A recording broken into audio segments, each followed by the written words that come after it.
앞서 이제 신조에 대해서 말씀을 드렸는데 이제 제가 쉬는 동안에 도서관에 가서 책을 좀 가져왔습니다.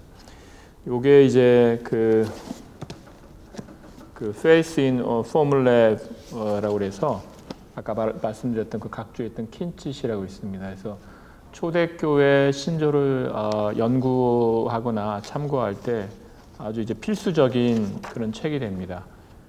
이제 그 전에는 아우구스트 한이라고 그래서 한이 쓴 초대교회 그 연구 서적이 거의 이제 표준 문서처럼, 그리고 특별히 원문 인용에 있어서 표준 문서처럼 이렇게 되었는데, 그걸 대체하기 위한 목적으로 이제 저술된 책이에요. 총 4권으로 되어 있습니다. 제가 지금 3권 가져왔지만 4권으로 되어 있고요. 예. 여기에 있는 초대교회 문서들의 원문은 이 책에 있는 걸 거의 가져왔습니다, 여러분. 그러니까 여기 이 책이라는 건 지금 제가 여러분 앞에 드린 이 강의 아니죠. 여기에 이제 들어갈 초대교회 원문은 여기에서 가져왔고요. 그리고 또 한 가지는 좀 일부러 많지만 가져온 거예요. 많지만 일부러 가져왔어요. 이게 이제 이렇게 있어요. 이렇게 있는데, 이게 이제 지금 개혁교회의 신학 문서들을 모은 책입니다. 지금 노이키리시엔이라는 곳에 나오고 있는데, 이게 제일 첫 번째 책이 요거네요. 이게 제일 첫 번째 책이에요. 여러분 보시면 1523년부터 1534년이죠. 그러니까 지금 이게 겨우 11년이잖아요. 11년에 이렇게 11년 동안 이렇게 많은 신조들이 나온 거예요. 제가 이제 책에서 다루는 것은 이걸 다 못 다뤄요. 이렇게 많은 걸 어떻게 다루겠어요? 그래서 대표적인 것만 제가 다루는 것이고, 이렇게 많은, 아직도 더 있거든요. 더 있는데 7권이에요. 7권, 8권인데, 이거보다 더 많이 있어요. 그러니까 개혁교회에서 이렇게 많은 신조들을 만들어냈다. 여러분에게 보여드리려고 일부러 가져온 거예요. 뭐 우리가 알고 있는 건 뭐 제네바, 뭐 요리문답서, 뭐 스위스 신앙고백서 1차, 2차, 뭐 하이델베르그 요리문답서, 웨스트민스터 신앙고백서, 뭐 벨직 신앙고백서 이 정도일 텐데, 그러니까 그는 대표적인 것이고 굉장히 많이 이렇게 만들어졌던 것입니다. 이렇게 제가 이렇게 많은 신조들이 있었구나 보여드리려고 여러분 앞에 가져왔고요. 또 이런 연구 서적들이 있구나, 이런 연구가 이렇게 많이 되어 있구나 여러분에게 보여드리려고 가져왔고요. 자, 이제 그 신조의 권위를 들어가겠습니다. 신조의 권위. 제가 앞에 부분을 살짝 읽어볼게요. 신조는 그 발생 형식에 있어서 교회의 결정을 통하나 그 권위의 근거는 하나님의 말씀이어서 한 개인 생의 모든 활동의 근원인 양심에 맞닿아 있다. 그렇다면 단순히 신조가 어떻게 교회에서 발생하게 된 과정의 진술을 넘어 더 실질적인 문제인 신조의 권위 문제를 다뤄야 한다. 무슨 말씀이냐면, 신조는 이렇게 해서 발생했어. 교회 결정을 통해서 이러이러한 신조들이 발생했어. 이거로 끝일 수 없다는 것이에요. 그것이 끝이 아니라, 자, 이 신조를 만들 때 교회의 소명이 하나님의 말씀이었잖아요. 그럼 이 신조는 지금 우리에게 이렇게 하나님의 말씀 말하고 있으니 이렇게 믿어야 합니다라고 하고 있는 거예요. 이렇게 믿어야 합니다. 그것은 우리의 양심에 맞닿아 있는 문제, 우리로 하여금 요구하는 문제예요. 그래서 우리로 하여금 그렇게 믿고 행하도록 하는 그 권위의 문제가 있는 것입니다. 그래서 이 권위의 문제를 생각해 봐야 돼요. 이렇게 생각할 수 있습니다. 신조가 권위가 있을까? 그 권위는 어떤 성격일까? 신조가 권위가 없는 것은 아닐까? 성경이 있는데 왜 신조가 또 권위 있다고 할까? 여러 질문들이 있을 수 있죠.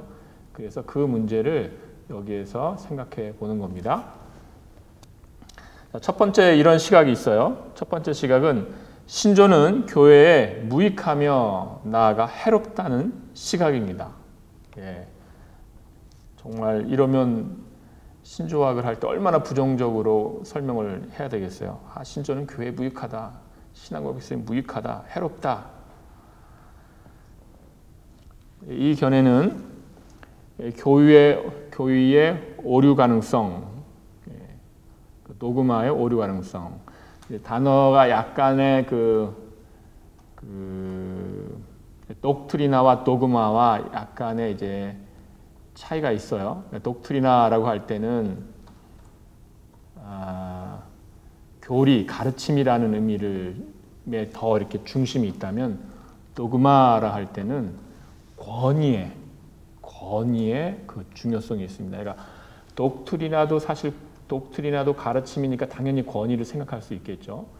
도그마는 권위에 훨씬 더 깊은 그 무게를 둔 단어가 됩니다. 특별히 왜 권위가 있느냐 했을 때는 교회의 결정을 통한 권위라는 측면에서 도그마가 있습니다. 그러면 이 신조는 오류 가능성이 있잖아. 그러면 어떻게 되는 거죠? 그러면 교회 그 필요가 없지. 오류가 있는데 왜 필요가 있나? 신조가 왜 필요가 있나? 이렇게 부정으로 나아가는 것이죠. 이런 시각의 대표적인 인물은 하르낙입니다. 이분은 초대교회가 원래 가졌던 이 복음이 있었는데 이 복음이 인간의 철학에 의하여서 왜곡됐다. 오류로 가득 차게 되었다라고 말하는 것이에요. 하르낙은 그리스도 자신이 복음의 실현이기 때문에 기독론이 필요하지 않다 이렇게 말해요. 그러니까 그리스도 자신이 복음의 실현이었는데 그에 대한 또 교리를 만든다는 것은 부당하다. 그렇게 해서 그 사도들이 한 일은 뭐냐? 사도들은 그리스도라는 그 복음의 그 실현을 왜곡해 간 사람들이 누구냐? 사도들이다. 이렇게 바라보게 됩니다. 이상하죠? 벌써 이상하고 여러분 이런 거 여러분 받아들이면 안 되겠죠? 좀 우리랑은 좀 다른 시각이에요. 이렇게 말을 합니다. 그리스도에 대한 교리를 중심으로 형성된 신조는, 그러니까 기독론을 중심으로 형성된 신조는 하나님 나라의 복음을 잊어버리겠다, 왜곡했다. 바울부터 그리스도에 관한 교리가 중심을 차지하면서 하나님 나라에 대한 복음의 위대함이 상처를 입었다는 것이에요. 그러니까 우리 서신서가 다 어떤 서신서예요? 원래 있었던 그 원복음의 상처를 입힌 게 이제 바울 서신서가 되는 거죠. 그래서 교리의 이런 발전 속에서 복음이 잊혀지고 왜곡된 것, 이것이 하르낙의 관점입니다. 하르낙의 관점에서 신조사는 어떤 역사가 될까요? 복음의 왜곡사가 되는 것이죠. 신조를 만들면 만들수록 복음은 더욱더 왜곡되는 거예요. 그러나 하르낙이 실제로 한 일은 무엇이냐? 하르낙이 실제로 한 일은 전통교회의 신앙 고백을 자신의 신앙 고백으로 대체한 것입니다. 자, 교회가 신조들을 만들어낸다. 이거 다 이래서 이건 잘못됐고, 이래서 잘못됐고, 이래서 잘못됐고, 자기가 말을 하는 거예요. 근데 그 말을 하는 사람이 누구예요? 그 판단하는 사람이 누구예요? 자기예요. 자기가 판단자요. 자기가 잣대가 되는 것이죠. 그래서 신조를 다 치워버리고 그 다음 뭘 세운 거예요? 자기 신조로 채운 거죠. 자기 신조를 세운 것이에요.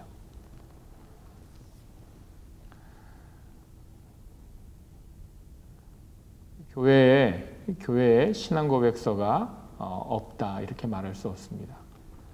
교의 없는 기독교는 환상이고 무의미합니다. 그래서 하르낙은 교회가 교회를 만드는 일 자체를 부정하고 부정적이죠. 그것은 오류입니다. 결국 누구만 남아요? 하르낙 자신만 남는 거예요. 우리가 이 관점에 이 신조에 대한 부정적인 이제 시각을 우리가 살펴봤고요. 두 번째는 이것도 부정적인데 이런 겁니다. 두 번째, 감정, 실천, 주관적 경험에 대한 강조 때문에 신조의 필요성을 약화하거나 최소화하려는 그런 시각이 있습니다. 루이스 폴코프는 현대 미국의 흐름을 보면서 이렇게 평가합니다. 기독교는 교리가 아니라 삶이다. 우리가 그리스도의 생명에 동참하기만 한다면 무엇을 믿든 그것은 별로 중요하지 않다는 주장이 들려온다. 이게 뭐예요? 왜 자꾸 교리 하느냐? 정말 중요한 건 삶 아니냐, 삶. 무엇을 믿는 게 그렇게 중요하냐? 잘 사는 게 중요하지.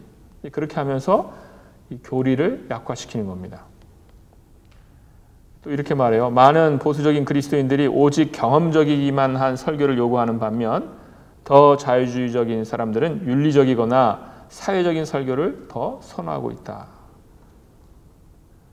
그러니까 그리스도인들이 어떤 설교를 좋아한다는 거예요? 경험 설교를 좋아한다는 거예요. 경험 설교. 경험 설교 들으면 한편 감동이 있잖아요. 또 한편 또 뭡니까? 윤리적이거나 사회적인 설교. 자유주의적인 사람들은 윤리적이나 사회적인 설교를 더 좋아한다는 것이에요. 이 시대의 윤리를 평가하고 이 시대의 사회를 평가하는, 그래서 사회에 참여적인 설교를 또 좋아하는 사람들이 있다는 거죠. 여러분, 이것은 우리 교회에서 하는 설교가 경험이 포함되면 안 된다거나 또는 우리 교회에서 하는 설교와 사회에 대한 언급을 하면 안 된다거나 그런 의미는 아니에요. 그렇게 가면서 교리를 치워버리는 것은 잘못됐다는 것입니다. 지성주의를 혐오하면서 감정주의를 칭송하는 경건주의, 그죠? 감정이 막 뜨겁고 교리는 필요 없어. 감정이 뜨거워야지. 주의 열심을 강조하는 실천주의, 그래서 열심히 해야지. 자꾸 교리 배우니까 교회에서 실천 안 한다. 열심 없어진다. 이런 것들, 이런 경향이 있는 것이죠. 그러나 종교개혁의 관점에서 볼 때 이런 주관주의는 부패한 인간 경험이 하나님의 말씀을 벗어나 자기 종교를 세울 수 없다는 비판을 벗어나지 못합니다. 무엇입니까? 이런 경험, 이런 감정은 다 주관주의에 휩쓸릴 경우가 굉장히 많아요. 객관적인 게 있어야 돼요. 객관이. 그 무엇입니까? 하나님의 말씀이라는 객관이 있어야 돼요. 그리고 그 객관이 우리 주관을 판단하게 해야 합니다. 우리의 주관이 객관을 판단하는 게 아니에요. 객관이 우리를 판단해야 되죠. 내 생각을 판단해야 되고, 내 감정을 판단해야 되고, 내 경험을 판단해야 되는 것이에요. 그래서 우리가 그렇게 본다면 이 교리를 설명하고 있는 이 신조가 중요하다라는 걸 생각해 볼 수 있겠죠. 자, 세 번째는 이러한 시각이 있습니다. 성경의 유일한 권위를 지킨다는 명분으로 신조에는 어떤 권위도 주지 않으려는 견해예요.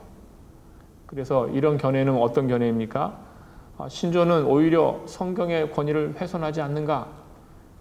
신조를 치워버려야지 성경의 권위가 더 높아진다. 자꾸 신조 얘기하느냐? 신조 다 치워버리자. 우리는 성경만 있으면 된다. 이러는 것인데, 그러면 어떤 게 될까요?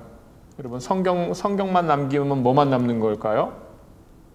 성경만 남긴다는 것은 성경과 성경을 해석하는 자기 자신과 둘만 남는다는 이야기예요. 극단적으로 말하면 어떤 말이에요? 자기 자신이 교황이 된다는 말입니다.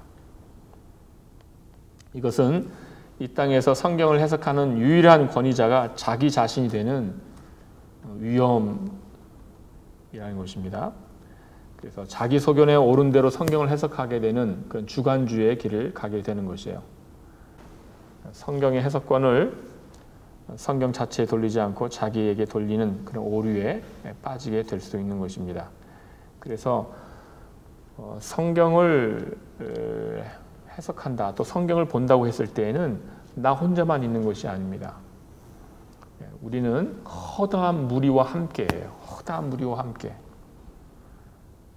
그래서 신조 위에 있었던 다른 많은 이들, 또 과거에 있었던 모든 교회 역사와 사역자들과 함께 우리가 성경을 같이 봐야 되는 것입니다. 네 번째는 이런 입장입니다. 신조의 권위를 높여서 성경과 동일한 권위로 올리려는 입장입니다. 로마 가톨릭에서는 교회의 권위가 실제적으로는 성경의 권위를 앞서지요. 그래서 신조의 권위를, 그러니까 아까 건 뭐였어요? 신조는 성경의 권위를 해치는 거니까 신조 필요 없어 이렇게 치웠다면 이것은 오히려 정반대예요. 신조의 권위를 더 높여요.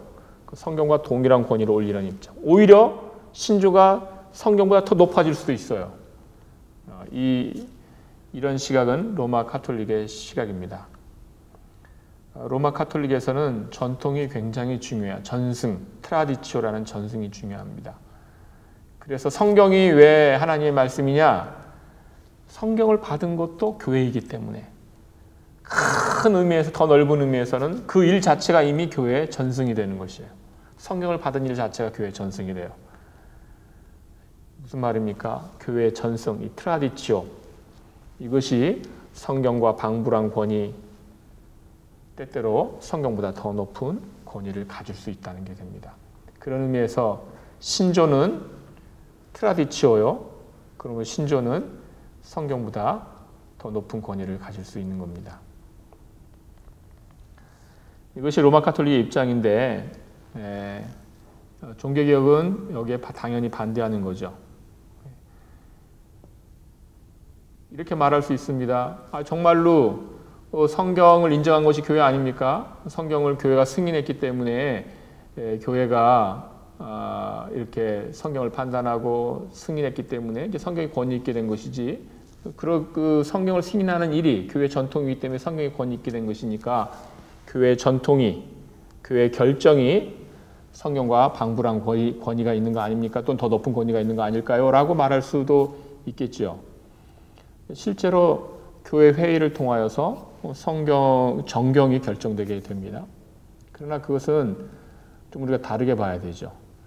교회는 성경을 받은 거예요. 권위 있는 그 성경을 받은 겁니다. 이미 성경이 일을 하고 있고 교회는 그것을 받은 것입니다. 오래된 그 비유처럼 태양은 스스로 우리에게 비추는 것이지 우리의 증거에 의존하여 비추는 일을 시작하지 않습니다. 무슨 말입니까? 교회가 결정을 해서, 또 교회의 신조가 결정을 해서 성경 66권이 하나님의 말씀입니다라고 교회가 결정을 했기 때문에 비로소 그 교회 결정에 기대어서 성경이 권위가 있고 성경이 일을 하는가? 그렇지 않죠. 오늘 날씨가 아주 좋은데요. 태양이 비칩니다라고 누군가 선언했기 때문에, 말을 했기 때문에 태양이 비치는 것이 아니라 누가 말을 하지 않아도 누구의 선언과 상관없이 태양은 비추고 있는 것이죠. 그래서 그 실질적인 권위가 중요해요. 실질적인 권위는 교회의 말에 있는 것이 아니라 성경에 있는 것이죠. 신조는 성경에 기댄 권위만 갖습니다. 성경과 떨어져서 독자적인 권위를 갖지 못합니다. 이것을 우리가 어떻게 생각하는가 하면 다섯 번째예요. 종교개혁이 견지하는 견해. 어떤 것입니까? 신조가 교회의 규범으로서 권위를 가지되 오직 성경에 근거할 때만 권위를 갖는다는 견해입니다. 그래서 신조가 권위가 있느냐 없느냐라고 할 때 신조는 권위가 있다라고 말을 해야 되고요. 그럼 어떤 권위냐라고 말을 한다면 성경에 기댄 권위다, 성경에 근거한 권위다라고 말해야 됩니다. 무슨 말입니까? 신조가 만일 성경과 다른 것을 말하고 있다면 그것은 권위가 없는 거예요. 교회가 성경과 다른 것을 말하고 있다면 그건 권위가 없는 거죠. 이것을 여러분 그 강의 안에 있는 대로 규정하는 규정, 노르마 노르만스, 그리고 규정된 규정, 노르마 노르마타 이렇게 말합니다. 그래서 권위가 있다. 어떤 권위가 있냐? 성경도 권위가 있고 신조도 권위가 있는데 규정하는 규정, 그러니까 권위의 기원이 되는 거죠. 권위의 기원, 규정하는 규정, 이것이 성경이고 신조는 그 권위에 의하여서 이제 규정된 규정이 되는 것이 성경에 기대서 만들어진 것. 그래서 그 정도의 권위를 갖는 것이죠. 그 정도의 권위를 갖는다는 것은 그러므로 우리가 이 권위 있는 신조를, 이 정도의 권위 있는 신조를 우리가 치울 수 없다는 것이에요. 이거를 거기에 이렇게 또 해설했습니다. 성경이 규정하는 규정이란 말은 우리에게 있는 유일한 특별 계시로서 하나님의 말씀인 성경이 권위의 근원이며 신조보다 높은 절대적이며 궁극적인 권위를 갖고 권위 부여의 역할을 한다는 것이다. 그래서 권위 부여의 역할을 하는 성경. 신조는 무엇입니까? 신조란 성경의 절대적인 권위로부터 나온 것. 신조가 규정된 규정이란 말은 신조가 성경 아래서 성경에 의해서 규정되었으므로 성경에서 기원한 규정으로서 권위를 갖는다는 말이 됩니다.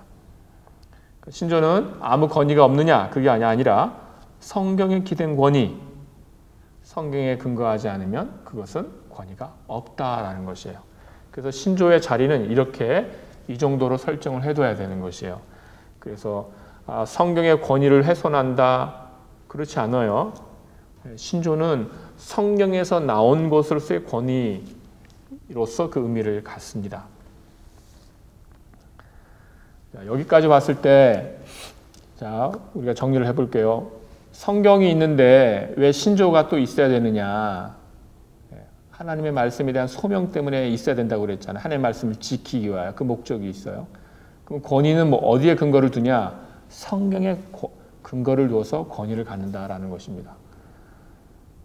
그래서 성경보다 높은 권위를 주장하거나 동일한 권위를 주장하는 것이 아니에요. 또는 성경이 유일한 권위를 가져야 되니까 신조를 쳐야 된다. 그럴 경우에 어떻게 돼요? 오히려 성경이 더 망가지는 것이에요. 왜요? 성경을 보호하기 위해서 만든 것이 신조이기 때문입니다.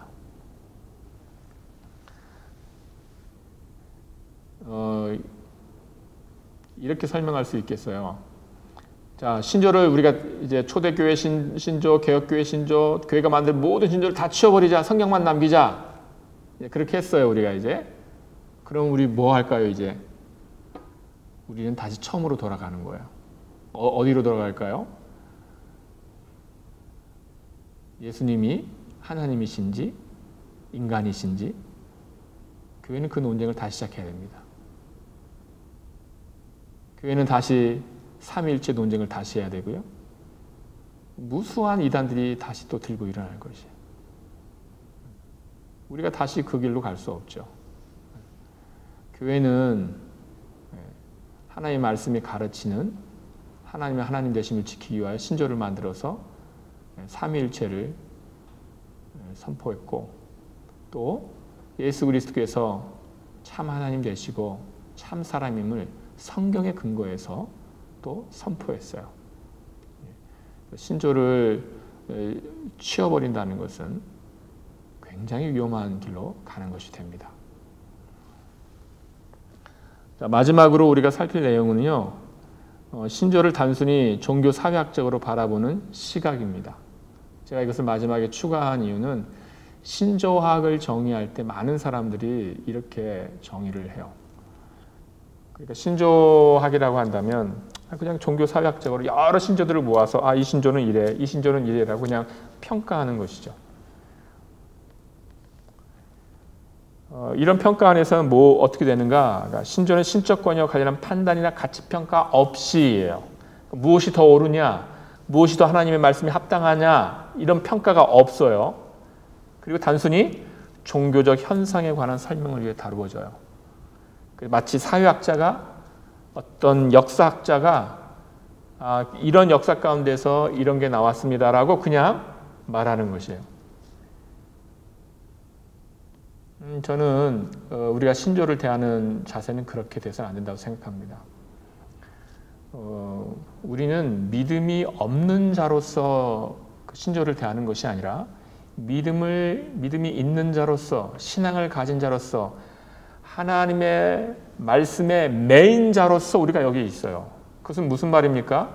하나님의 말씀에 매였기 때문에 하나님의 매인 자로서 하나님의 말씀에 대한 판단, 그 권위, 그것과 함께 우리가 신조를 바라봐야 한다는 것입니다. 그냥 이렇게 평면적으로 그냥 객관적으로 다룬다는, 그러니까 사회학적인 객관적으로 다룬다는라고 생각하면서 이렇게 신조를 다룬 일은 진리 추구를 위한다는 게 없어요. 그래서 이제 신조를 교육학의 재료라고 말할 때도 그것이 그런 의미로 사용되지 않아요. 이 대표적인 인물은 누구냐면 슐라이어 마허입니다. 슐레어마우어는 주관주의죠. 주관주의. 그래서 신조가 뭐냐? 당대 공동체가 가진 신앙이 무엇인지를 말하는 것이다 이렇게 말해요. 그래서 당대 공동체가 가진 신앙 이 정도에서 멈추는 거예요. 그래서 신조가 무엇을 믿어야 한다 이런 요구로서의 신조가 아니라 그렇게 그냥 믿었더래라는 것이에요. 여러분 이것은 우리의 자세가 될 수 없습니다. 여러분 교회에서 여러분이 가르칠 때 예수 믿으면 구원 받는데 라고 가르쳐요? 예수 믿으면 구원 받는다고 목사님이 그러던데 라고 가르쳐요? 하나의 현상으로 가르쳐요? 그렇지 않죠. 우리는 그렇게 가르칠 수 없어요. 여러분 그 다음 문단을 보겠습니다. 우리는 이런 방식으로 신조를 보지 않습니다. 신앙 고백서가 사람이 무엇을 믿는지 그 현상을 보여주는 건 사실이죠. 교회는 이런 걸 믿어. 교회는 그렇게 믿는데 이렇게 사회학적으로 바라볼 수 있겠죠. 그런데 이 신앙 고백서는 여전히 마땅히 믿을 내용을 보여주고 그리고 요구합니다. 주는 그리스도시요 살아계신 하나님의 아들이시니다 라는 이 신앙 고백.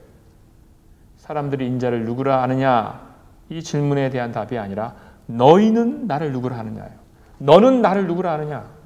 사람들이 나를 누구라 하느냐? 그게 아니에요. 너는 나를 누구라 하느냐죠. 교회는 사람들이 무엇을 믿는데 어떤 교회는 무엇을 믿는데 어떤 교회는 무엇을 믿는데 여기에 머무는 것이 아니에요. 교회는 주 예수를 믿으라라고 요구해야 합니다. 우리는 우리의 신앙을 고백할 뿐 아니라 믿으라고 또 말하는 자들이 되어야 되는 것이죠. 신조는 거기에 있어요. 단순히 A 교회는 이렇게 믿는데 B 교회는 이렇게 믿는 데가 아니라 이 신앙 고백 안에 머물 뿐만이 아니라 이것을 요구하는 거죠. 주는 그리스도시요 살아계신 하나님의 아들이시다라는 고백이 우리의 고백이 될 뿐만 아니라 또 사람들이 영혼들이 이 고백에 참여하기를 요구하는 것이에요. 왜죠? 이것이 진리이기 때문에 이것이 하나님 말씀이기 때문에 이것이 그런 권위를 갖기 때문에 그러므로 이것이 그런 당위를 갖기 때문입니다. 그래서 신조는 단순히 현상의 문제가 아니라 가치 판단과 당위의 문제까지 나아가야 합니다. 신조학은 가치 판단에서 자유로운 종교 현상의 해설. 초대교회는 이러이러한 고백을 했대. 개혁교회는 이러이러한 고백을 했대.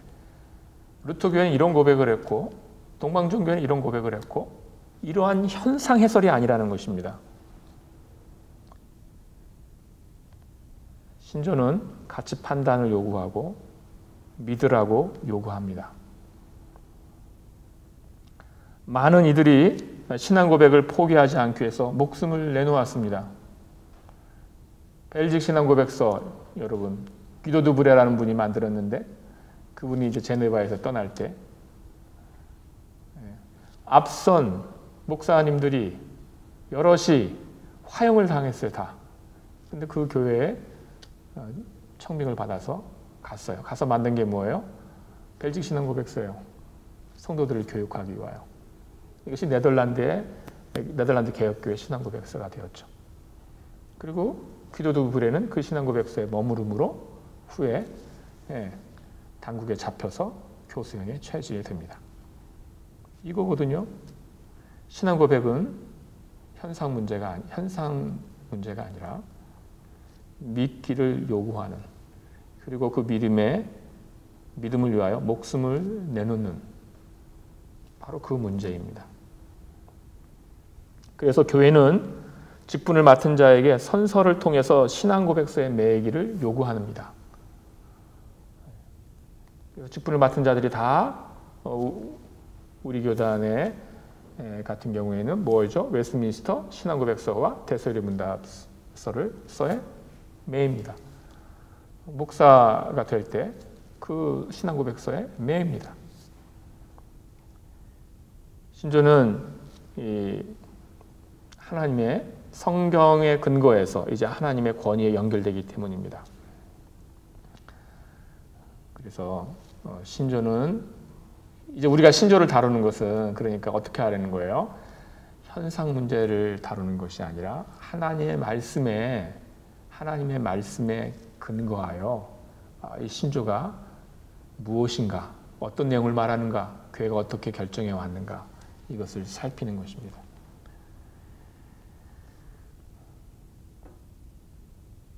우리는 신조와 함께 하나님의 말씀, 곧 신조를 포함한 교회의 결정과 인간의 모든 일과 생각의 판단자가 되는 성경으로 돌아가서 더 풍성히 주께서 가르치신 내용을 드러내야 합니다.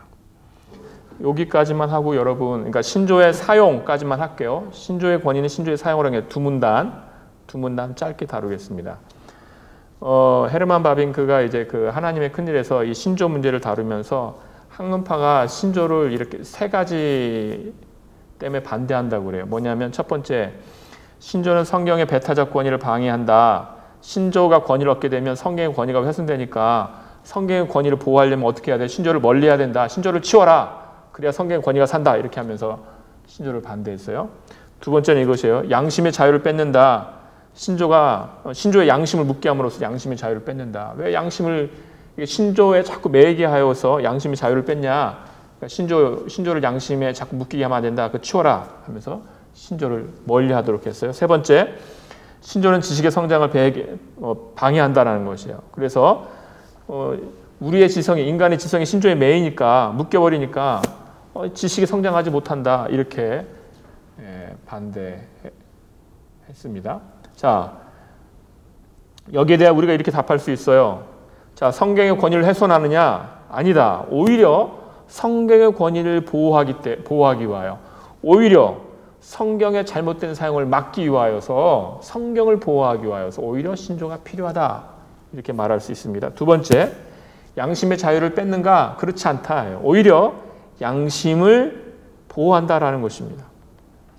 믿음의 지식이 약한 영혼들을 이단으로부터 보호하는 거죠. 그래서 이 신조를 잘 가르치면 우리가 믿는 바 내용이 무엇인지 잘 알 것이니까 오류와 이단으로부터 보호받을 수 있겠죠. 세 번째, 신조는 지식의 발달을 막기보다 올바로 성장하도록 돕는다. 그래서 신조에 묶여 있을 때 인간의 지식은 오히려 더 바르게 성장할 수 있습니다. 지식이 무분별하게 성장하게 될 때 얼마나 그 인간 윤리에 무서운 일이 많이 발생하겠어요. 그런데 신조에 묶임으로써 올바른 지식이 될 수 있도록, 그런 발전이 될 수 있도록 도울 수 있겠죠.